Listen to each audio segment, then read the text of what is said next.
और ये शादी का बहुत ही महत्वपूर्ण हिस्सा है जहाँ पर कन्यादान हो रहा है। हम अपनी बेटी का कन्यादान करते हैं, दामाद के पैर धोते हैं। तो यही कन्यादान में रीति रिवाज सब होते हैं, जहाँ से लगता है कि आज के बाद बेटी पराई हो गई है और अपने ससुराल चली जाएगी, अब वहाँ का घर गृहस्थी संभालनी है। तो ये सभी के साथ होता है। हम भी कभी अपना घर छोड़ के आए थे, तो अब मैं भी यहाँ पर घर जाने की तैयारी कर रही हूँ। सुबह घर से विदाई करनी है, तो सभी लोग मुझे बोल रहे थे वीडियो बनाते समय इधर देखो। तो यहाँ पर बेटी, बच्चे, मेरी बहनें सभी आई हुई हैं।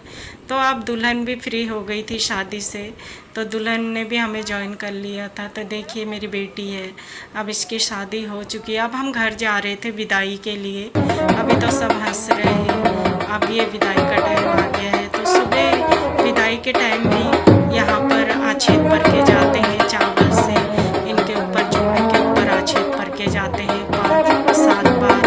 और विदाई के टाइम भी ऐसा होता है। और अब जब दोबारा ये दुल्हन आएंगे तब डेली भेटेंगे, तब चावल और तिल लेके आते हैं काले वाले, और डेली पूजन होता है। तो अब विदाई का टाइम था, सभी लोगों की आँखें नम हो जाती हैं, और मैं तो माँ हूँ, तो मुझे बहुत ज़्यादा रोना आ रहा था।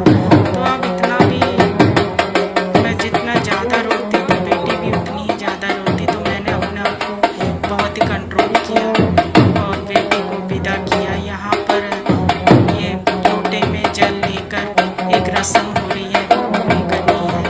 तो एक बार बाहर ले आए थे हम दुल्हन को, फिर अंदर ले गए थे। तो दुल्हन हमने आज ही कर दिया था, फिर वो कुछ दिन बाद आएगी मायके, नहीं तो दूसरे दिन ही आना पड़ता। ये भी एक रिवाज होता है। तो अब दुल्हन विदा हो रही है, तो यहाँ पर ये सीन बहुत ही भावुक करने वाला होता है। तो मैं अक्सर लोगों की बेटी की शादी में